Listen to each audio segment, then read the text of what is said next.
Folks, I'm going to use my magic wand here and pointer, and I want you to pay attention to a few things.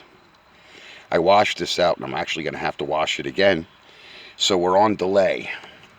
Now, unless somebody shows you something, and I don't know how well this camera, it's good lighting today. Do you see all the holes? I got my magic pointer. See, like there? Now let me show you something really horrific that really frosts my balls. You see this? That's actually rust. That's actually a hot punch. That means that the die that this piece was formed on was hot, a hot die. You see, we used those on the aircraft carrier. They were heated by LP gas, compressed gas, and then it would heat the die up and it would punch a hole.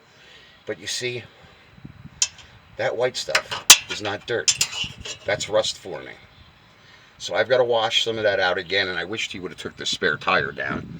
If you guys bring a truck to my shop, I'm not touching your spare tire. I just had one where the spring coil completely jumped out of the bastard. I mean, it was like a slinky that came unwound. I'm not doing it, but this is what I'm talking about. Here's a hole in the frame right here. Right there. There's holes everywhere. Holes where the water gets in. Okay, instead of forming that piece, that crap and bullshit doesn't get in there. Okay, they've got to make problems. Okay, here. They've got a whole bunch of goofy brackets. And they got the hot exhaust right there, which is somewhat okay because it'll dry it out a little bit, but this is unnecessary. Now I'm going to tell each and every mother's son, if you buy one of these Dodge trucks, okay, you see that the wheel well is not even a complete piece. It's open, so that means your wheel vortex, and yes, vortex is a real word, not just vortec. Oh, and look. We've got plastic on the calipers. Plastic everywhere. Remember what I was just telling you about Ho Chi Minh? He made himself a necessary man. Okay, with his plastic crap. This is totally unnecessary. Holes all through this frame, even up in here. Holes all through the frame. Okay? To me, it's intolerable. Plastic calipers. Okay? This got, look at the traction bars on this, the traction control. I wish my Silverado had that, actually, because I was actually going to weld.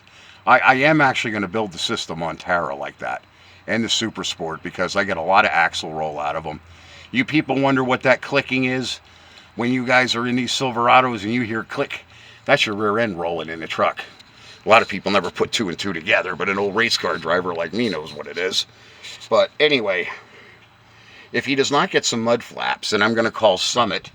And I'm going to see if they make a kit that he can put a complete plastic liner in there, which will save this truck. As you can see, if you can see way up in there, where's my pointer? But way up in the inner fender there, in that inner bed part, my camera's dancing between it. But there's a hole up there. And that's right where they start rusting out. So I'm gonna find a way around that, because I would actually have to take the bed off to really mend that. But you can actually see that there's already rust forming up in there.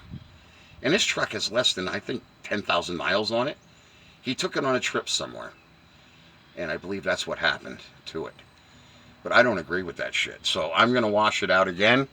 And I'm going to get back on this. I'm probably going to wash it out and I'm going to move it. Let it dry. And then I'm going to get back on the Ford over here and paint it. And I'm just going to have to give him a call and say, you better pay attention to that. I don't like it. And like I said, everywhere there's holes in this goddamn frame. There's no cause for it. None. There's no excuse for that. Make a piece of metal that it lasts. I mean, like I said, it's a beautiful truck. Don't get me wrong. I wished I had one, but I probably wouldn't drive it because I'd be afraid to. I'd be afraid it would rot out. And I don't know what the brake lines and stuff are made out of on this. Probably worse than the newer anything made new today. It's not worth the money. Thanks for watching my videos, but at least now you know what I'm talking about. Holes everywhere in the frame. Not to mention plastic and plastic sensors. It's nonsense.